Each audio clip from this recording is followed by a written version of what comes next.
Boa noite, meus amigos. Vamos aqui retirar Boa nossa noite. chamada. Boa Boa noite, noite. Márcio. Boa noite, tudo bem? Tudo bem, graças a Deus. Boa noite, Zé. Boa noite. Gente, eu já abri a tela aqui com esses convidados especiais aqui. Primeiramente, o nosso boa noite a todos vocês também, nossos queridos amigos aqui que estão conosco toda segunda nessa página do Centro Espírita Luz e Caridade aqui de Araraquara.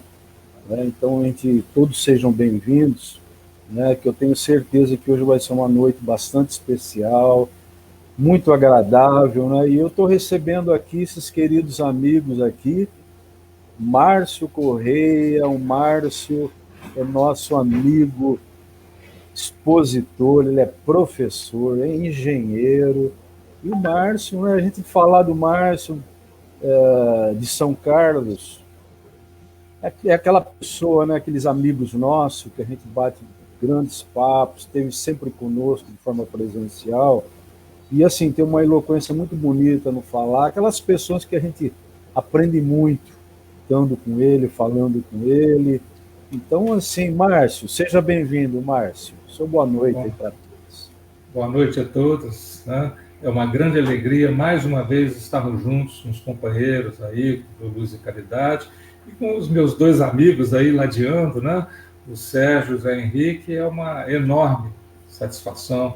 Eu espero que essa satisfação que nós estamos sentindo possa se estender para todos aqueles que estão nos acompanhando em mais este encontro. Maravilha, olha, o pessoal já chegando aqui, dando boa noite, Márcia, Glauciane, Cibele, um monte de gente, Rosana, o pessoal já, é bom a gente deixar um tempinho, porque aí não perde, sobre o tema maravilhoso que nós vamos falar. Mas antes também tem aqui o Zé Henrique. Bom, o Zé Henrique é parceiro nosso, amigo nosso, depois tem aquela surpresa maravilhosa no final, que nós vamos falar do prêmio que ele ganhou internacional. Agora o rapaz ficou internacional, entendeu, Márcio? Agora está difícil, a agenda dele ganhou um prêmio. Ô, Sérgio, para um espírita... Passa já o seu boa noite para nós. Pronto. Boa noite a todos, mas eu só queria falar para você sobre o internacional, que para o espírita o internacional não significa nada. Porque todo mundo é internacional, todo mundo já viveu lá na Europa, no Egito, na Ásia, em todo lugar. Então, é verdade. Não quer dizer nada, né? Não quer dizer nada, né? Tá certo. E o Zé, assim, todo mundo conhece, o Zé é engenheiro também, o Zé é compositor, né? A gente já está sempre conosco aqui nos programas nossos, tem vários CDs, livros, E trabalhando conosco hoje aqui, que é um grande amigo também do Márcio, e no final também nós vamos falar um pouco dessa premiação, que foi algo assim maravilhoso, bem merecido, mas aí no final a gente fala um pouco sobre isso. Hoje, gente, o tema que o Márcio nos apresenta hoje é maravilhoso, Emmanuel, olha só. O Márcio, que nós já tivemos aqui, quando ele falou sobre o homem e Deus, quando ele falou sobre o sinal de Jonas, e hoje ele vai falar sobre o Emmanuel, que é algo maravilhoso e tanta coisa bonita tem na história de Emmanuel, Então, assim, Márcio, se você me permite, para a gente também não perder tempo, eu vou colocar aqui uma oração não, é mais uma mensagem do Chico Xavier, hoje é uma mensagem.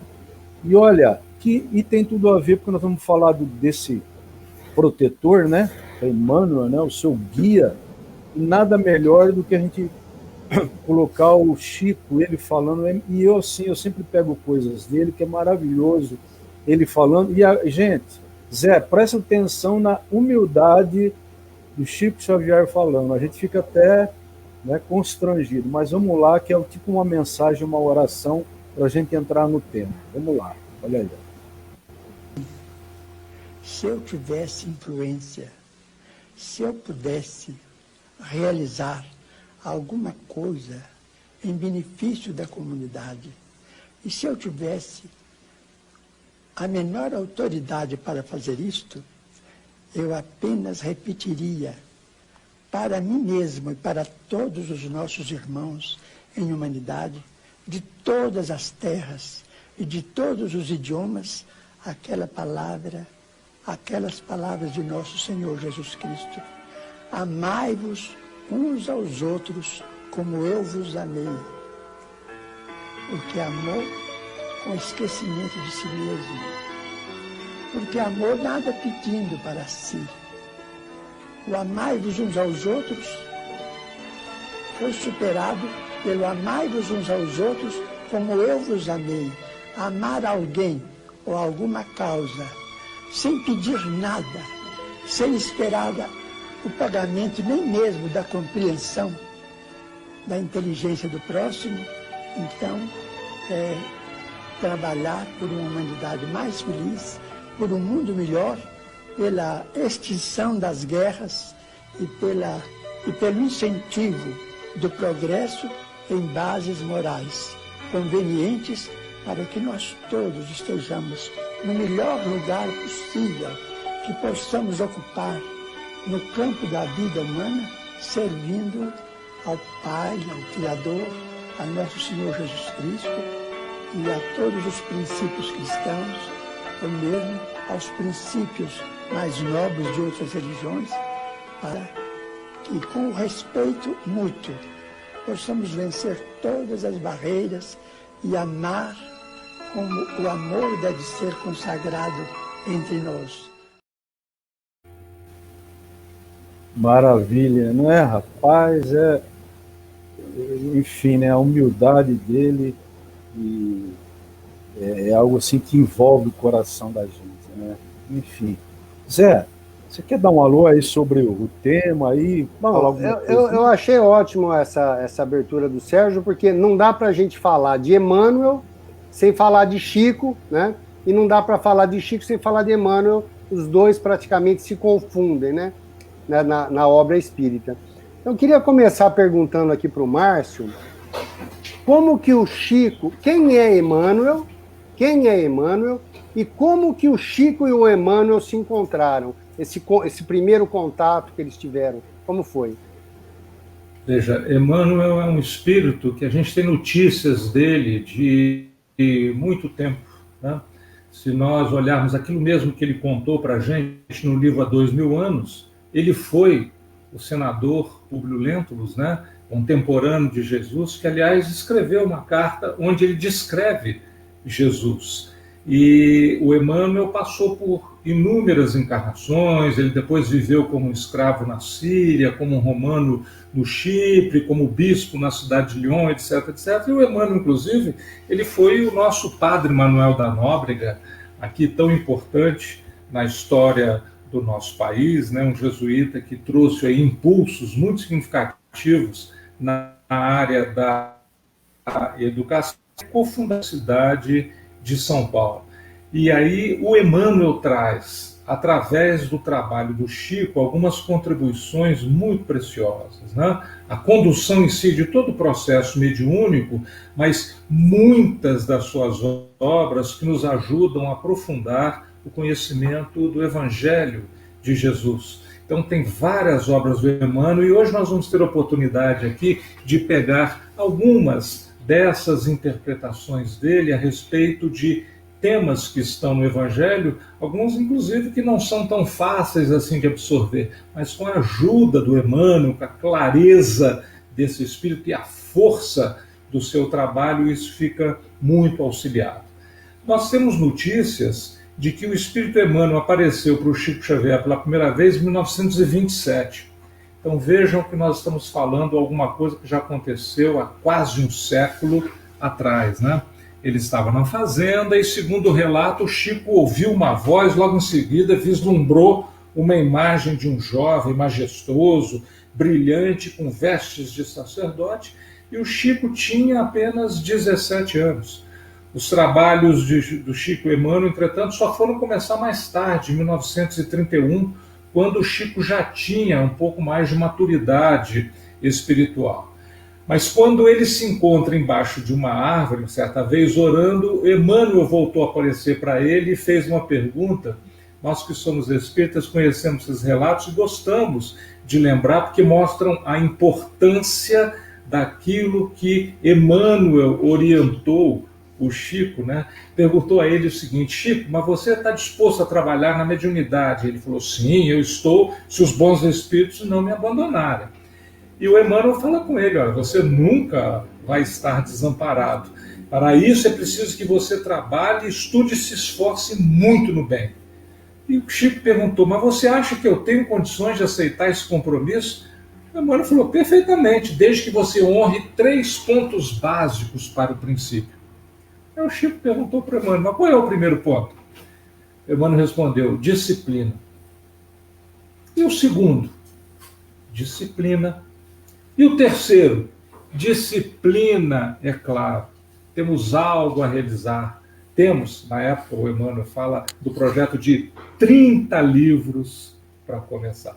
E aí nós vamos ver uma infinidade de livros, né? Não só os livros que Emmanuel escreveu através do Chico, mas que ele organizou, orientou e liderou todo o processo de uso adequado da mediunidade do Chico com as suas inúmeras obras, né? Eu estava recentemente relendo o livro Mensageiros, do André Luiz, e estava vendo, né, aqueles livros todos do André Luiz, da série Nosso Lar, Mensageiros, Obreiros da Vida Eterna, o próprio Nosso Lar, etc. Tem introduções do Emmanuel. Essas introduções do Emmanuel valem por um curso. É uma coisa maravilhosa. E nós temos notícias de que Emmanuel está encarnado no Brasil, né? E que já deveria estar aí alguma coisa em torno de uns 20 anos, e vai despontar exatamente na mesma área onde ele já trouxe enormes contribuições, que é a área da educação. Então vamos esperar, né? Maravilha. O Márcio, inclusive eu estou observando aqui o seguinte: você falou das diversas reencarnações do Emmanuel, né? Então eu estou observando aqui o seguinte: na Terra, a primeira encarnação do Emmanuel é a data do século IX antes do Cristo, né? Então ele era o tal de Simas, é um sacerdote do templo de Amon-Ra, na antiga cidade egípcia de Tebas, olha só. E aí, assim, rapidinho aqui, ó, foram 11 encarnações, e a 12ª, que agora que ele estaria com 20 anos. Então a segunda, ele também foi um cônsul romano. Depois, o terceiro, ele foi o senador Publio Lentulus, né, que teve junto com o Cristo. Na quarta encarnação, escravo Nestório, que tem na obra 50 anos depois. A quinta, Basílio, filho de escravos gregos. A sexta, São Remígio, bispo de Remisa, alguma coisa assim, em Lyon. A sétima, Cardeal João, de São Paulo. A oitava, Padre Manuel da Nóbrega. Nona, Padre Damiano, que viveu na Espanha. A 10ª, Jean-Jacques Tourville, enfim, na França. 11, 11ª, se refere a Padre Amaro, um humilde sacerdote católico, enfim, na 11ª. E na 12ª, é isso que você falou, que, segundo os relatos, né, ele estaria no ano de 2000. E é só viu, Sérgio, só um parênteses. Essa 11, de número 11, foi aqui no Brasil também, lá no Pará. Isso, lá no Estado Nordeste. Brasileiro do Pará. É isso mesmo, Padre Amaro. E essa 12ª diz que em 2000 ele reencarnou aqui no interior do estado de São Paulo. Olha só que interessante. Na área da educação, né, Márcio? Uma coisa assim, na área da educação, que então a 12ª, aos percalços que ele passou. Depois de Publio Lentulus, passou por uma série de circunstâncias, né? Ele era um pouco arrogante, ou muito na época como Publio Lentulus, e de repente passa também vem como escravo para sentir, enfim, né? Todo aquele processo de ação e reação. Mas para a gente não perder tempo é o seguinte: tem muita coisa. Eu perguntaria assim, Márcio, qual que é o significado, porque aí tem um tema que entra aí do princípio era o verbo, no Evangelho segundo João, que está tudo interligado, né? Tá. O princípio era o verbo. Veja, a gente até escolheu essa nossa conversa de hoje com o nome de Caminhos de Luz, para lembrar, né, o livro A Caminho da Luz, do Emmanuel, que conta aí, faz uma síntese do desenvolvimento humano, né, sob o ponto de vista espiritual. E se nós formos lá para o início, nós vamos voltar para a criação do nosso planeta e nós vamos ver a maneira bonita, né, a maneira assim tão apropriada que o evangelista João coloca com a sua mensagem cifrada, né? Então, se nós pegarmos lá no capítulo 1 de João, nós vamos ver ele dizer o seguinte, que no princípio era o Verbo, e o Verbo estava com Deus, o Verbo era Deus, ele estava no princípio com Deus, todas as coisas foram feitas por ele, e sem ele nada do que ele foi feito se fez. Nele estava a vida, e a vida era a luz dos homens, e a luz resplandeceu nas trevas, e as trevas não a compreenderam. Então, este relato que João faz, e aí o capítulo segue, nós não vamos ter oportunidade de pegar alguns trechinhos, nós vamos ver essa linguagem de alguém com uma proximidade tão grande em relação ao Cristo, e trazendo essas informações de quem era este Espírito, o Messias que chega e se apresenta, e nós não conseguimos enxergar essa grandeza, né?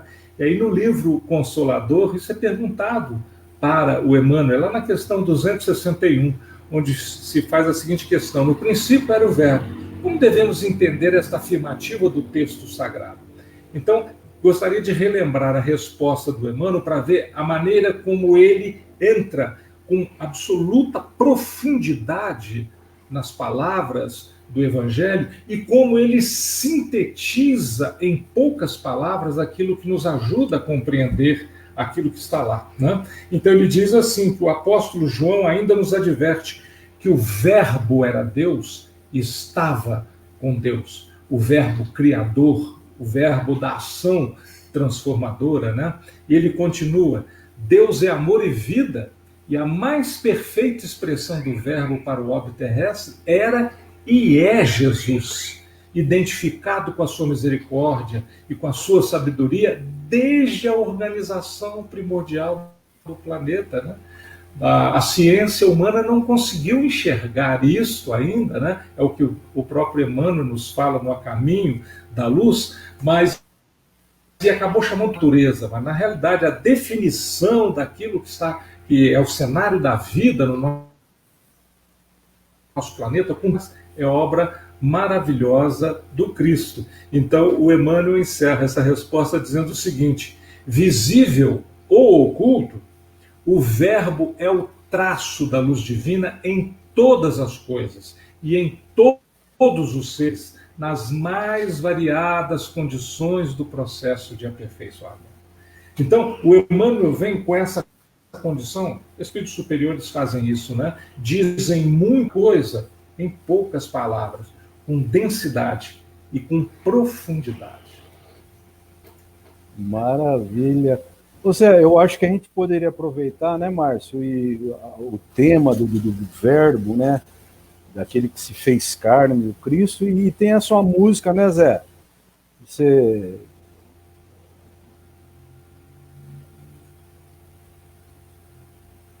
O Zé está sem som.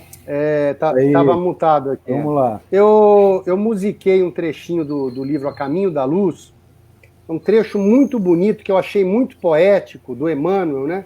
O Emmanuel, para mim, quando ele quer, ele é um poeta realmente, porque o jeito que ele escreve é digno dos maiores poetas aí.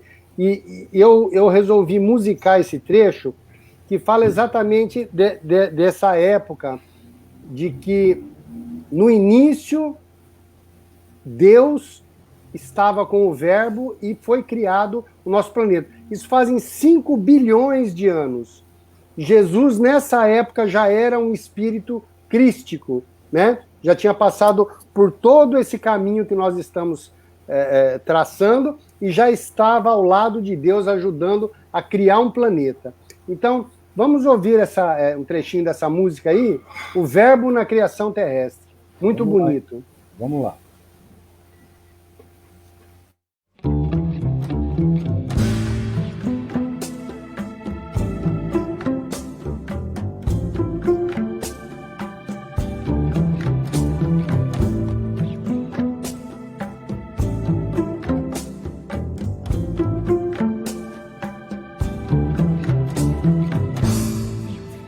ciência do mundo não lhe viu as mãos augustas e sábias.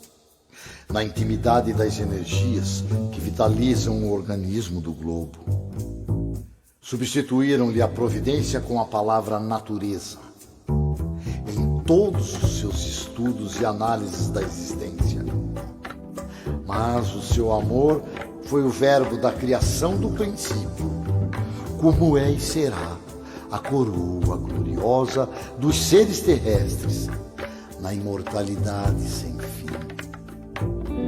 E quando serenaram os elementos do mundo nascente, quando a luz do sol beijava em silêncio a beleza melancólica dos continentes e dos mares primitivos,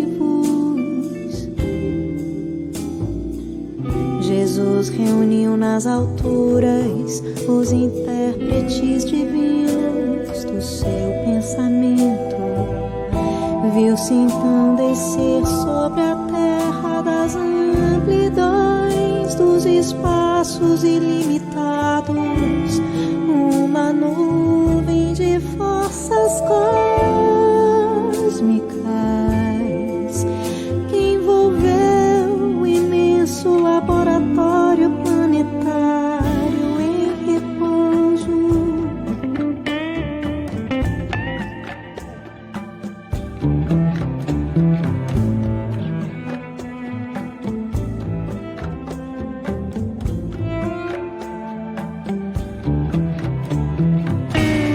Daí algum tempo, na crosta solidificada do planeta, como no fundo dos oceanos, podia-se observar a existência de um elemento viscoso que cobria toda a Terra. Estavam dados os primeiros passos no caminho da vida organizada.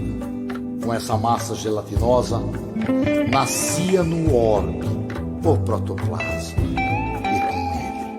Lançara Jesus à superfície do mundo, o germe sagrado dos primeiros homens. E quando serenaram os elementos do mundo nascente. Que maravilha, hein, Márcio? É lindo, né? Ô Zé, outra coisa é importante, né, para que as pessoas também entendam. Fale assim rapidamente sobre a questão dos elementos que você usou de percussão. Qual que é a finalidade no contexto disso? Ah, sim. Então, no arranjo de cada música, a gente tenta dar uma ambientação, né, em algum contexto do que a música retrata. E essa música, como foi a origem dos primeiros homens, né, e como a ciência diz que os homens surgiram na Terra, na África, né, até a Marcinha está aqui, que ela estudou genética, tem o DNA mitocondrial, que foi provado que todas as raças do planeta vêm de um DNA africano. Bom, eu não vou me aprofundar nisso, porque não é a minha área. Eu sou mais da área da engenharia, como o Márcio. Mas quem é da genética vai saber que, cientificamente, o homem nasceu na África. Então, nós usamos instrumentos africanos para ambientalizar essa música, né? Tem a tina, que é uma cabaça assim, que é tocada numa bacia cheia d'água. Tem o caxixe, tem o djembe, né? Todos os instrumentos africanos para criar esse clima da origem do homem aqui no planeta Terra, né? Tem tudo a ver, né? Sim. Vamos lá, Zé. Tem alguma... Bem, sabe o que eu queria? Essa música diz o seguinte, né? Que Jesus estava lá com Deus criando a Terra. Queria perguntar para o Márcio, como que funciona isso, Márcio, de espíritos cocriarem juntamente com Deus?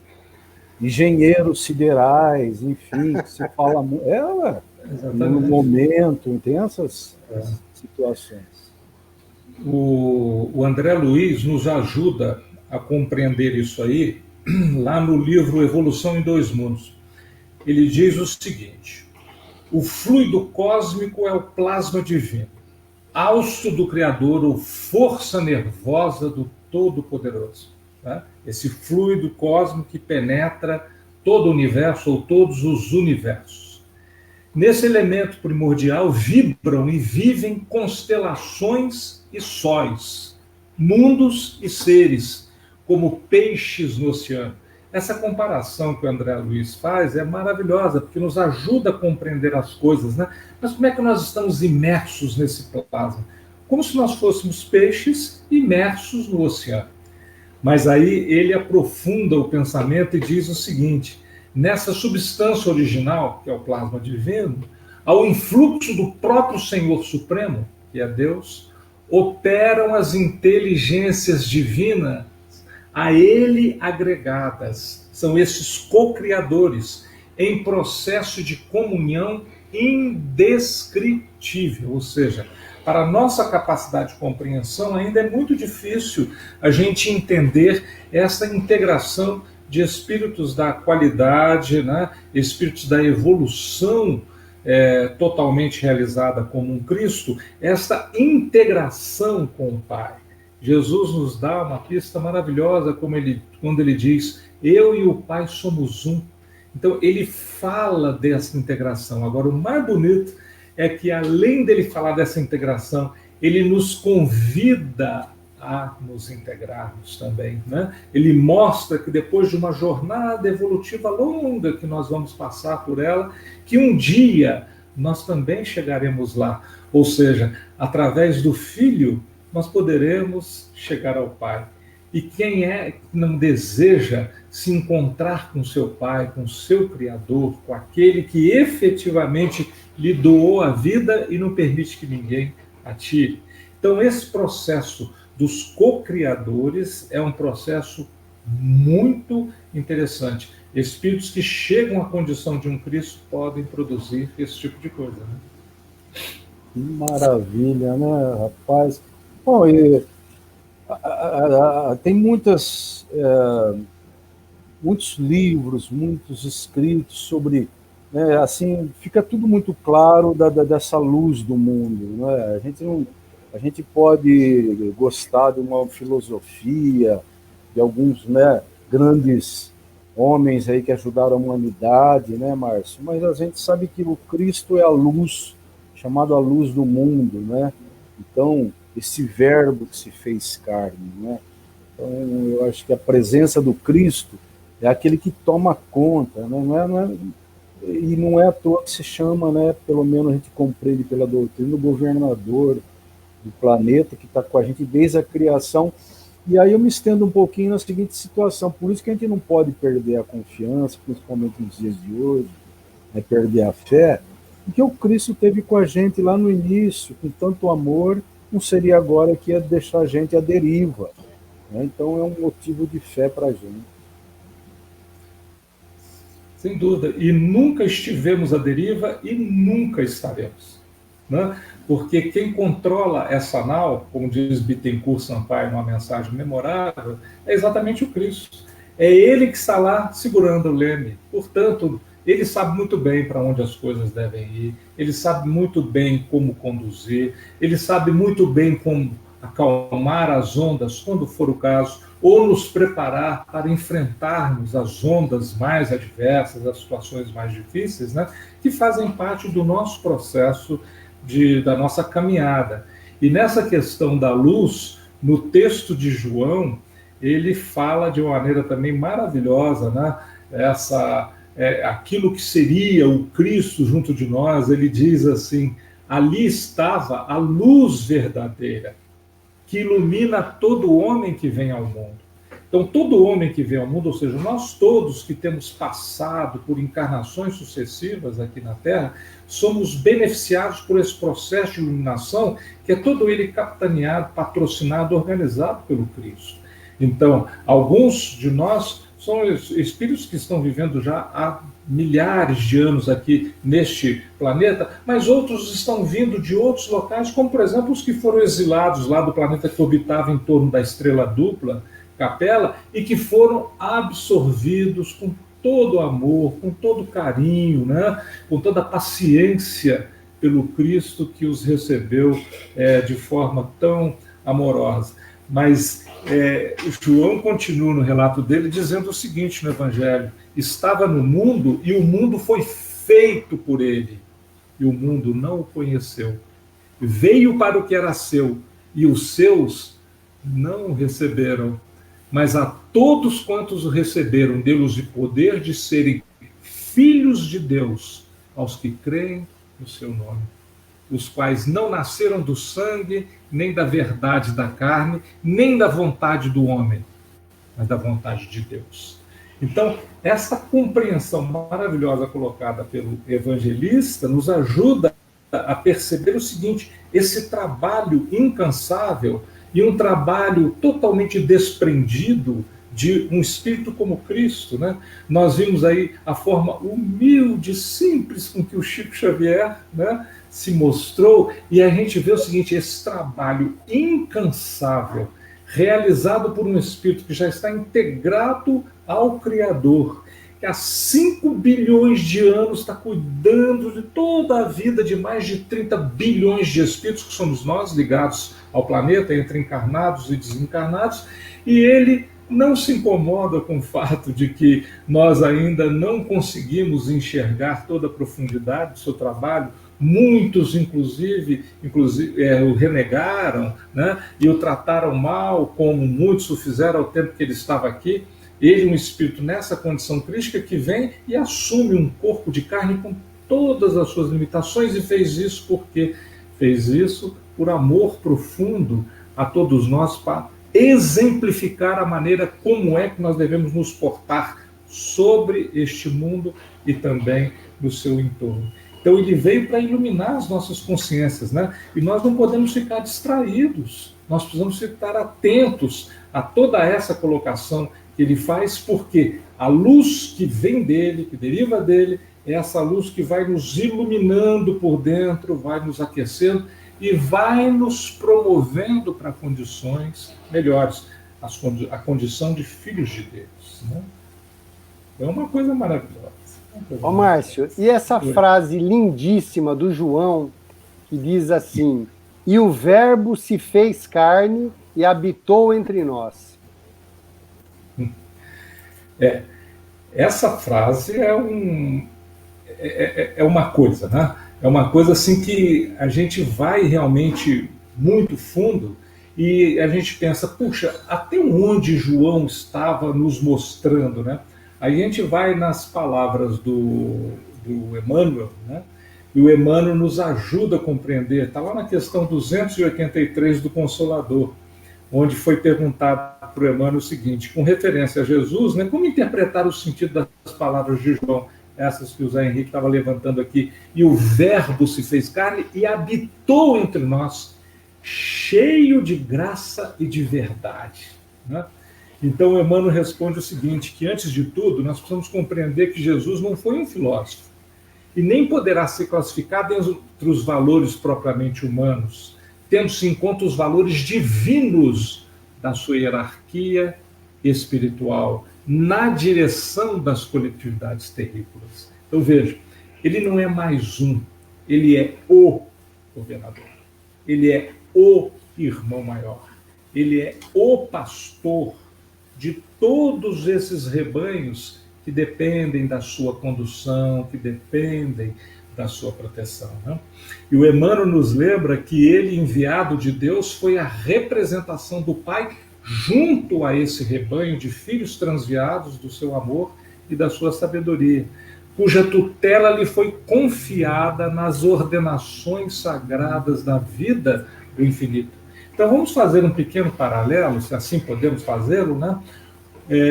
Quando nós, aqui na Terra, ao constituirmos uma família, nós recebemos espíritos como filhos, isto, na colocação que está lá no Livro dos Espíritos, é classificado como uma missão, né? Ser pai e ser mãe, isto é uma missão. Agora, vamos pensar nisto que o Cristo faz por todos nós.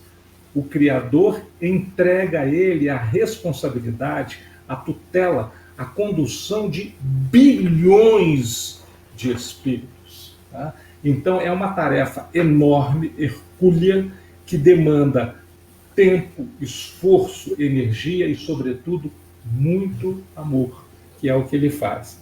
Então, o Emmanuel completa a resposta dizendo o seguinte: diretor angélico do orbe, seu coração não desdenhou a permanência direta entre os tutelados míseros e ignorantes, dando ensejo às palavras do apóstolo acima referidas, ou seja, o Verbo se fez carne, o Verbo habitou entre nós. Espírito crístico veio assumir uma forma física com todas as limitações dos nossos corpos que ainda temos, né?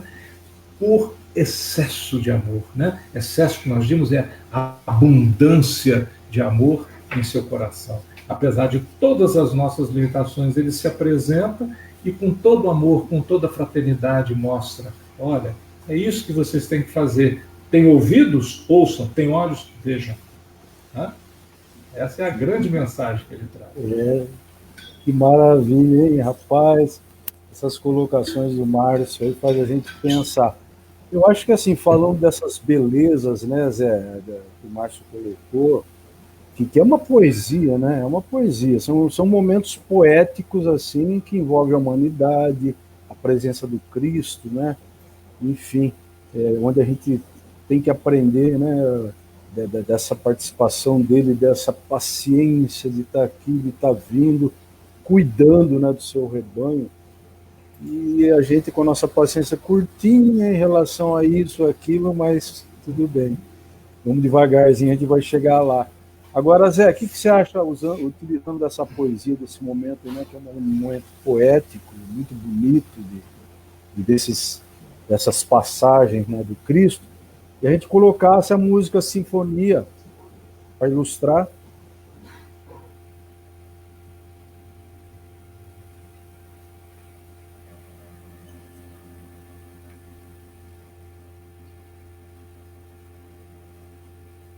Zé Henrique está sem som. Desculpa aí. Essa poesia do Emmanuel também é maravilhosa, um trecho do Fonte Viva, né, que eu musiquei, e ele fala de uma forma assim, muito poética, uma coisa muito profunda, né, uma coisa quase um haikai, aquele um tipo de poesia oriental, né, que assim, ela é muito curtinha e diz uma coisa e sintetiza uma ideia. Então, vocês vão observar, o Emmanuel fala aí, ele compara quem olha para o céu e não enxerga as estrelas, né? Quem ouve uma sinfonia sem abrir a acústica da alma, não lhe percebe as notas divinas. Então, assim, a coisa está aí, é o que o Márcio acabou de falar, né? Quem tem olhos de ver, quem tem ouvidos de ouvir, né? Então, precisa prestar atenção para enxergar o que está aí na nossa frente, né? Sim. Então a gente vai ouvir essa música então do Zé, né? Que é belíssima também e ilustra muito a palestra de hoje. Vamos lá, Sinfonia.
Sofisticada alma não lhe percebe as notas divinas.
Que lindo, hein? Parabéns o Emmanuel é um poeta, né? E a Adriana Genari também afinadíssima, beleza. As cordas muito bem colocadas, parabéns, é um trabalho muito bonito. Muito bonito. O Márcio, diz o seguinte, diz que tem determinados momentos, Emmanuel fala, né, inclusive no Caminho da Luz, né, em 39, dessas duas reuniões, talvez fale depois sobre a terceira, né, desses seres assim que se aproximaram, seres angelicais, que se aproximaram, é um assunto bastante interessante, se aproximaram da Terra, enfim, para 2, 3 reuniões, enfim, são seres angelicais e tem um peso muito grande na nossa vida, na nossa caminhada. Poderia falar um pouco disso, desses seres angelicais que se reuniram aqui, enfim. Sem dúvida. O Emmanuel nos fala, e é interessante nós situarmos historicamente qual é o momento em que esse livro aparece, O Caminho da Luz. Nós estamos falando do ano de 1939, nós estamos aí no iníciozinho, infelizmente, da Segunda Guerra Mundial, né?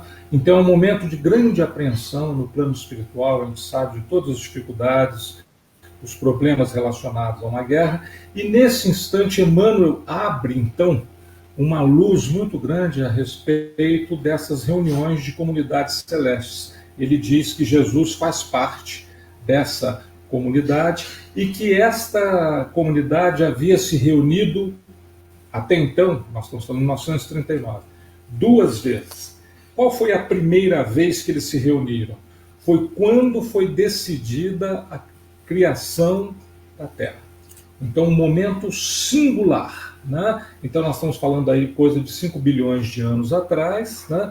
Quando decide-se que o mundo, a Terra, então seria a habitação para vários espíritos para que pudessem então desenvolver a sua fieira evolutiva. A segunda vez que essa comunidade se reuniu foi quando decidiram a vinda de Jesus, né? Então, quando Jesus decide que iria o Verbo se tornar carne, ele iria então assumir uma forma física aqui e habitar entre nós. Então, notem, pela singularidade destes 2 momentos, nós percebemos que essas reuniões só acontecem em instantes muito importantes, né? Primeiro o nascimento da Terra e depois a luz chegando à Terra diretamente com a presença do seu próprio Criador, que é Jesus. Então, a informação que o Emmanuel diz é que essas potências angélicas do sistema solar, então são espíritos solares, espíritos muito desenvolvidos, que eles estariam para se reunir uma terceira vez na atmosfera da Terra. Então, note, pela importância das 2 primeiras reuniões, nós concluímos que essa terceira reunião só poderia ter uma importância enorme também. Deveria ser algo muito singular no desenvolvimento da história do nosso mundo. né? Então, a este tempo, eu me lembro a primeira vez que eu li Ao Caminho da Luz, eu fiquei pensando, puxa, será que já teria acontecido? Quando é que seria essa reunião? Qual é a razão do acontecimento dessa reunião, né? Então, segundo o que Emmanuel estava prenunciando nesse instante, em 1939, isto iria acontecer exatamente para que se decidisse novamente sobre os destinos do nosso mundo, né? Então, são coisas importantes. Inclusive, só fazendo um parênteses aí, na primeira música que a gente ouviu, ele cita uma dessas reuniões. Ele fala que a gente sabe que quando a Terra se formou, ela estava ainda incandescente, né? Como uma lava de vulcão e tal. Depois ela foi se resfriando, formou a crosta terrestre. Aí tem um trecho que o Emmanuel diz assim, ó: e quando serenaram os elementos do mundo nascente, quando a luz do sol beijava em silêncio a beleza melancólica dos continentes e dos mares primitivos, Jesus reuniu nas alturas os intérpretes divinos do seu pensamento. Então, essa foi uma das reuniões que o Márcio citou, né? Bonito, né? A forma como o Emmanuel narra esse acontecimento, né? A beleza melancólica dos continentes. Coisa linda, né? Márcio, e aí alguma dica, né? Estamos falando de 2 momentos importantíssimos, tem um terceiro que também, né, tem talvez esse terceiro seja um dos mais importantes, inclusive para nós, e talvez diante disso tudo que a gente vivencia hoje, não sei se tem uma ligação, com certeza, né? Qual seria mais ou menos essa terceira reunião? O Chico Xavier deu a dica. Uma entrevista que ele deu em 1986 ao Geraldo Lemos Neto, ele falou o seguinte, que o homem, por seu esforço próprio, havia conquistado o direito e a possibilidade de viajar até a Lua, fato que acabou se materializando em 20 de julho de 1961. Né? Todos nós aqui, eu acho que o pessoal da minha geração, que é a mesma do Sérgio, do Zé Henrique, talvez alguns que estão aqui também acompanhando conosco, viram aquelas imagens maravilhosas do astronauta pisando na Lua, né? E isso sendo espalhado, as imagens sendo espalhadas por todo o globo. Então, o Chico diz o seguinte, que naquela ocasião, o governador espiritual da Terra, que é nosso Senhor Jesus Cristo, as palavras do Chico, né? Ouvindo o apelo de outros seres angelicais do nosso sistema solar, convocar uma reunião destinada a deliberar sobre o futuro do nosso planeta. E é exatamente nesse momento em que eles se reúnem para definir este caminhar no final do ciclo de evoluções, né? Nós sabemos que estamos deixando o tempo das provas e expiações para entrar, aqueles que se tornarem mansos e pacíficos, nas palavras de Jesus, para entrar então na fase da regeneração. E nestes momentos, então, é interessante que, aparentemente, muitos sofrimentos iriam acontecer, mas foi feito um pedido para que isso fosse de alguma forma adiado. Diz assim o Chico: todas as injunções kármicas previstas para acontecerem ao final do século XX foram suspensas pela misericórdia dos céus para que o nosso mundo tivesse uma última chance de progresso moral. Então, o nosso mundo ganhou uma moratória em termos de sofrimentos, né? Então, as expiações foram abrandadas para que nós, então, possamos aproveitar estes momentos, deixando que a luz do Cristo se acenda dentro de nós. Então, o Chico fala que enormes avanços, então, passam a ser esperados. E nós percebemos mesmo. Se nós olharmos aí o início desse século, nesses 20 anos do século XXI, quanta coisa tem acontecido. Avanços da medicina, descobertas tecnológicas, né? Quanta coisa que está exatamente nos impulsionando para que nós, então, possamos caminhar juntos. Não apenas o desenvolvimento tecnológico, o desenvolvimento da ciência, mas, sobretudo, o desenvolvimento dos valores do coração. com bases morais adequadas, como as palavras do Chico lá no início nos lembraram, né? Essa necessidade. E o que os espíritos dizem, Bezerra de Menezes, por exemplo, tem dito nas várias mensagens que ele dá todo final de ano, quando a Federação Espírita Brasileira, o seu conselho, se reúne, normalmente o Bezerra vem através da psicografia psicofonia do Divaldo, né? E ele apresenta informações muito importantes a esse fato. Então, em novembro de 2010, portanto já estamos falando de alguma coisa que já tem quase 10 anos, Bezerra diz assim: por outro lado, os nobres promotores do progresso de todos os tempos passados também se reencarnam nesta hora para acelerar as conquistas, não só da inteligência e da tecnologia de ponta, mas também dos valores morais e espirituais. E aí, o Bezerra, ele puxa a nossa orelhinha, porque ele diz o seguinte: tem os grandes trabalhadores, mas nós que somos os pequenos aprendizes de trabalhadores, também podemos e devemos contribuir. Ele diz assim para todos nós: reencarnastes para contribuir em favor da nova era.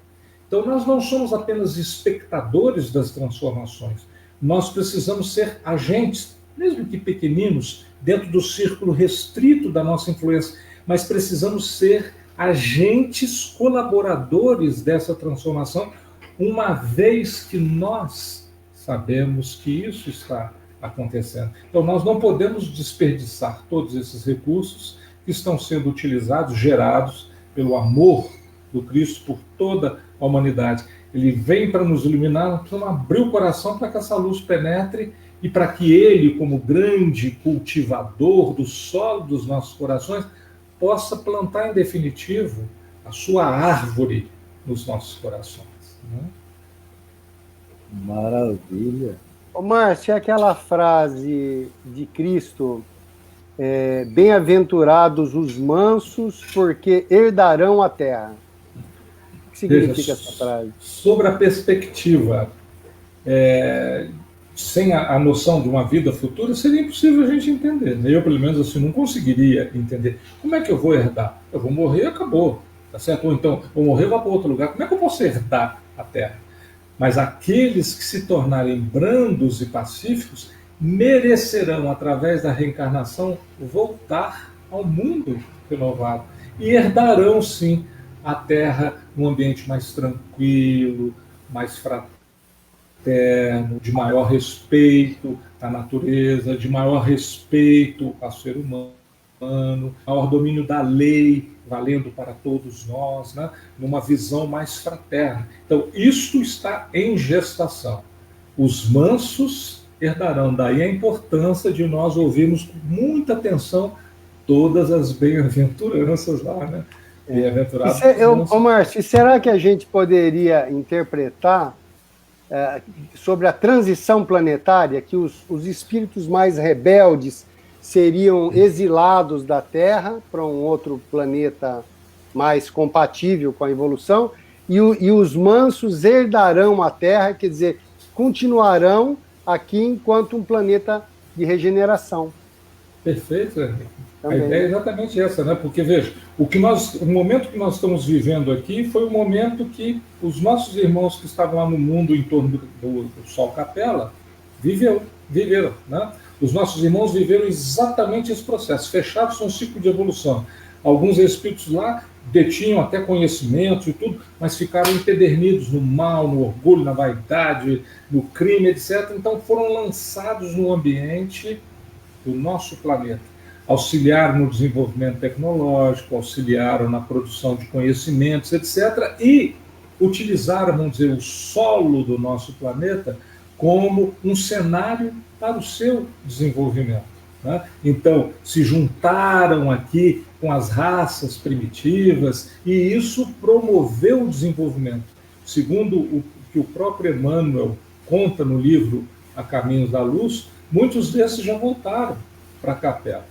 E é interessante que alguns já tinham vindo de Sírios, né? Alguns já tinham sido exilados de um planeta que orbitava em torno de Sírios para a Capela, não acompanharam o desenvolvimento da Capela e tiveram que vir para a Terra.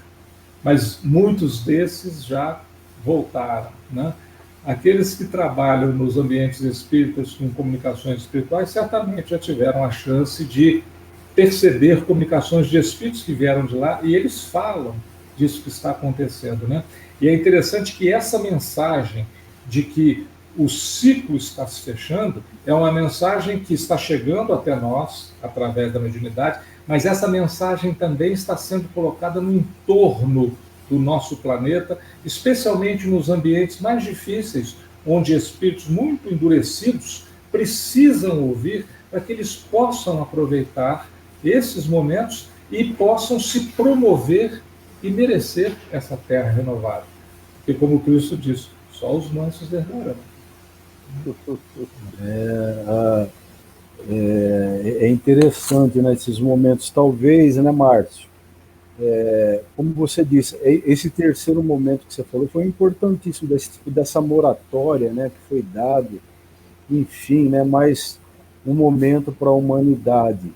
E graças a Deus a gente está passando, a gente está suportando, e também, como você também bem o disse, a questão é o seguinte: o ser humano ele tem que rever seus conceitos, seus valores, né? Porque eu também penso assim, eu creio que vocês também é assim. Só a Terra, a humanidade, esse processo é um projeto do Cristo, é um projeto que tem que dar certo. Não é um projeto nezinho feito ali, vou engavetar, não é isso. É um projeto dele que tem que dar certo e que os mansos herdarão a terra. Ele mesmo profetiza, de uma certa forma, profetizando isso, porque tem que acontecer assim. Os que não se derem bem vão ser levados, como o caso, vocês bem citaram, a questão exilados de capela, né? Você é muito inteligente, mas você moralmente aqui não serve. Né? Você pode ter muitos conhecimentos, mas moralmente não dá certo. Então, assim, a pergunta seria o seguinte: talvez o momento que a gente está vivendo hoje na Terra não está fazendo parte dessa moratória, no seguinte sentido de vamos ver se a gente consegue evoluir um pouquinho. É óbvio que muitos vão sentir um pouco de dor, que é o que a gente tem sentido, mas de repente para que muitos possam sair melhor, com reparações, né, com uma nova experiência de vida. Sem dúvida.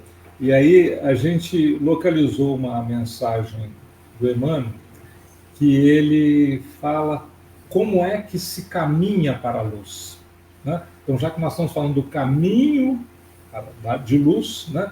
E A Caminho da Luz é o livro dele, então tem uma mensagem que ele diz o seguinte, que para caminhar para a luz, isso exige decisão, exige empenho, né?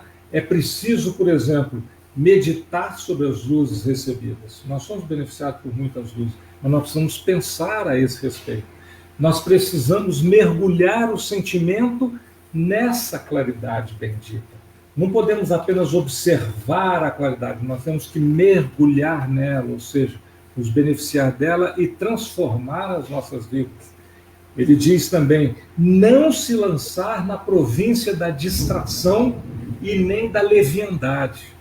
Então, esse tempo que a gente já ficou tão distraído, que a gente já foi tão leviano outras vezes, nós não podemos mais fazer isso. Nós precisamos aproveitar esse instante da grande transformação, da chegada da regeneração. E ele diz que é preciso dedicar esforço à graça da lição para que a lição responda com as suas graças. Isso é poético, ou não é? Né? Precisamos nos esforçar com a graça da lição para que a lição possa nos dar as suas graças. Então, é preciso, para nós encerrarmos essa ideia, examinar, atender, refletir e apreciar. Né? Então, nós não podemos perder tempo. Não podemos, já perdemos tempo demais em outras encarnações, está na hora da gente aproveitar. Né? O tempo Zé, hoje. Isso é arte, né, Zé? Isso não é arte, Zé. Isso não é a arte mais elevada e tal, não é? Totalmente. Essa contemplação que tem espiritual, não é? Tem algumas pessoas, eu noto, o Emmanuel é uma delas. Ele tem um extremo bom gosto de poético, né? O Humberto de Campos também é outro, que eu acho que foi laçado pelo Emmanuel, que gostava de poesia. Quando o Humberto de Campos morreu, o Emmanuel falou, esse cara vai vir aqui trabalhar com a gente. Porque o Emmanuel, ele é um maestro, é o cara que organiza tudo. Desde o Parnaso, o primeiro livro do Chico, a quantidade de poetas que ele reuniu ali naquele livro, né? Então, o Emmanuel tem muito bom gosto para arrebanhar toda essa gente num trabalho de maestro mesmo, né? É verdade. Maravilhoso. Ele é o maestro soberano. Ele é o maestro. No caso do trabalho do Chico. Né? Exatamente. Que maravilha, que bom papo, hein? Que a gente poderia ficar aqui conversando. E o tema é maravilhoso, né? De Emmanuel, né? Como protetor, como organizador, né? O Emmanuel tem uma função na doutrina espírita, eu acho que junto ao Cristo, ele foi um dos pilares, assim, né? Para poder, junto com Kardec e etc., né? Dar sequência para poder sedimentar a doutrina, né, Márcio? Sem dúvida. E temos uma lição dele no Evangelho segundo o Espiritismo, né? Capítulo 11, item 11. É lição de Emmanuel, o nosso Emmanuel, né? A nossa proximidade aqui no Brasil, vamos dizer assim. É o Emmanuel, que já estava trabalhando na codificação, sendo um dos colaboradores da equipe. Na equipe do Espírito de Verdade, né? A equipe do Espírito de Verdade, ou seja, ele já tinha atribuições e responsabilidades naquele tempo e assumiu uma atribuição enorme aqui no Brasil, que foi de organizar todo o trabalho do Chico Xavier, né? Chico Xavier deu declarações a respeito de quem foi Emmanuel para ele, que a gente fica muito emocionado. O Emmanuel como um pai, como instrutor, como o apoio, e o Emmanuel que em alguns instantes chegou e falou de forma mais incisiva para o Chico, quando o Chico precisava escutar. Sim. E o Emmanuel que falou com ele uma vez: você vai ver, é difícil, vamos trocar, eu vou encarnar, você vem aqui, você vem me ajudar então a fazer o meu trabalho, né? Ele dizendo o quanto que é difícil este trabalho da organização da tarefa mediúnica, especialmente de um enorme trabalhador, como o caso do Chico Xavier. Maravilha. Uma chuva de livros, né? Nossa. Márcio, a gente só tem a agradecer aqui, rapaz, mais uma vez, né, nosso querido amigo aqui, o Márcio, e também o Zé Henrique, pela presença, pela aula, né, que você deu aqui para a gente, sobre Emmanuel, né, esse espírito mentor, que todos nós, né, temos essas referências na nossa vida com todo esse trabalho do Emmanuel. Acho que todos nós temos essa gratidão para com ele, né? Então, eu também, a gente fica muito agradecido a você, né, pela noite, muito agradável. Se Deus quiser, a gente estava conversando, quando a gente puder se reencontrar, nós vamos também, né, Zé, o Márcio, ele também é compositor, ele tem músicas maravilhosas, onde a gente pode fazer alguma coisa também, né, conjuntamente. Presencial, né? Presencial, assim que abrandar.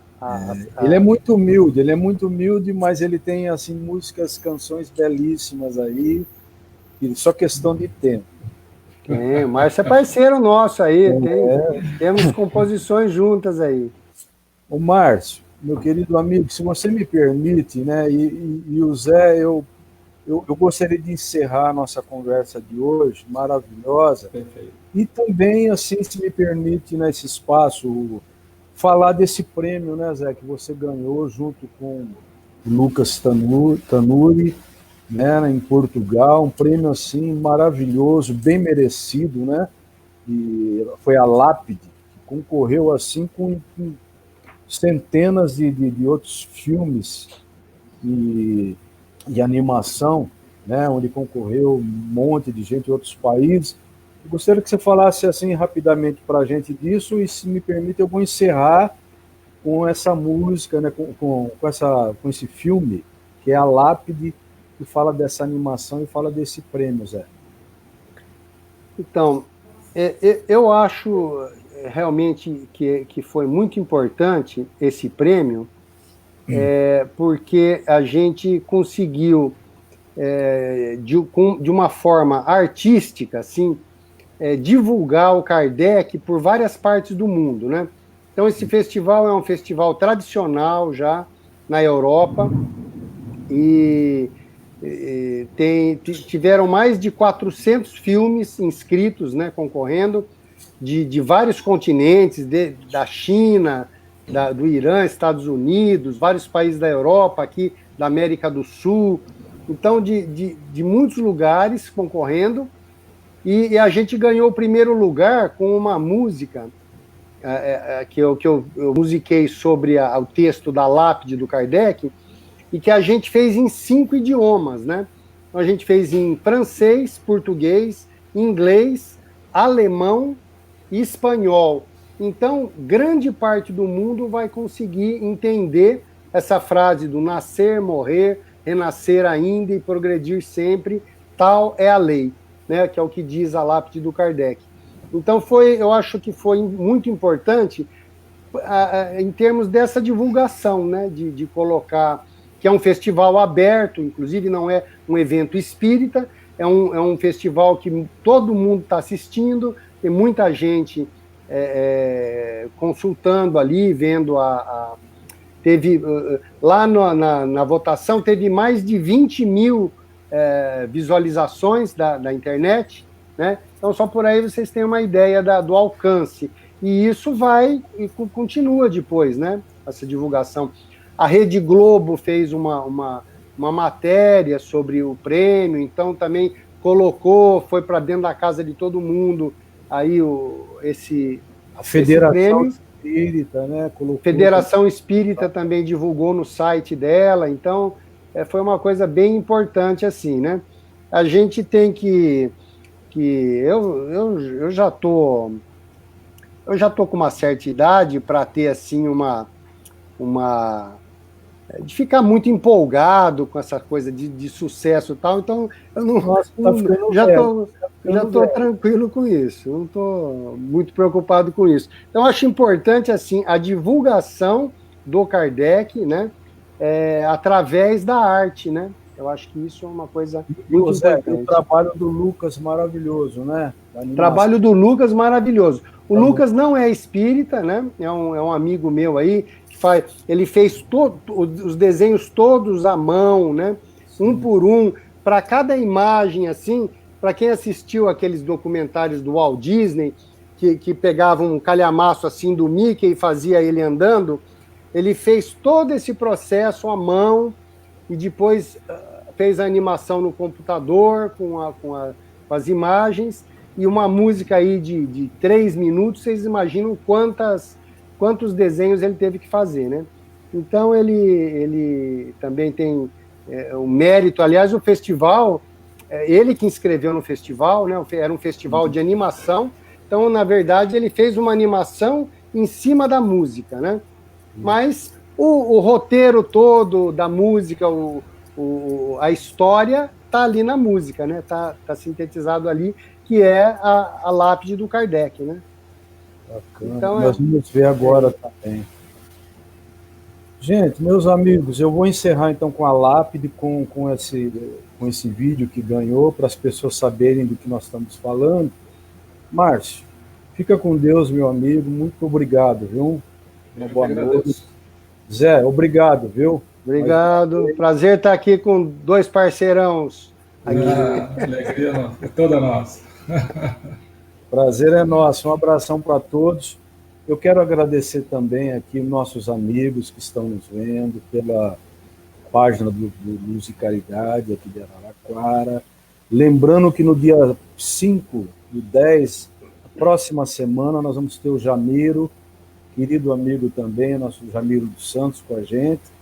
E a gente agradece a todos que estiveram conosco até agora, né, que todos tenham muita paz, que Deus abençoe a todos nós, muita fé, muita confiança, vida que segue, e nós vamos ouvir agora a lápide, que ganhou esse prêmio lá em Portugal do Zé Henrique, e nós encerramos os trabalhos. Um grande abraço e vamos ouvir então a lápide. Um abraço. Boa noite.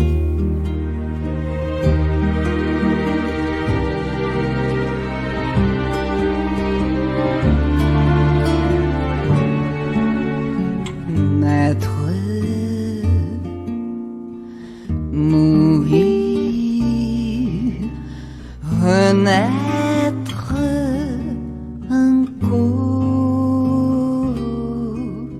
et progresser sans cesse, telle la loi.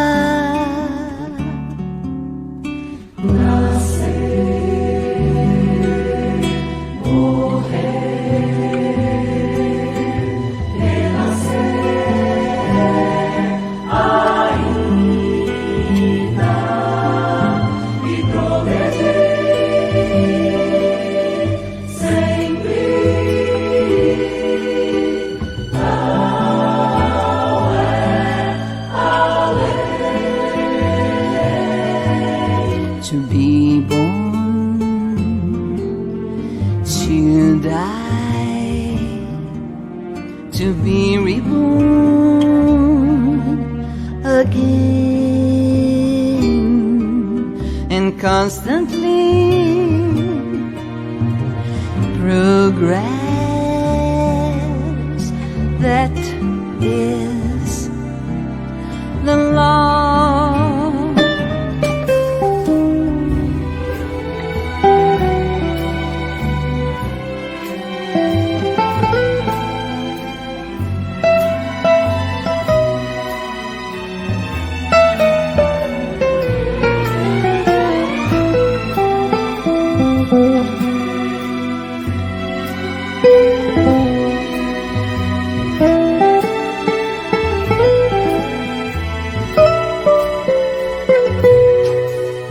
Geboren werden, sterben, wiedergeboren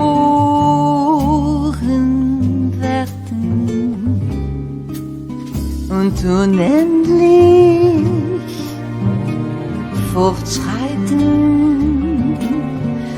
Das ist das Gesetz.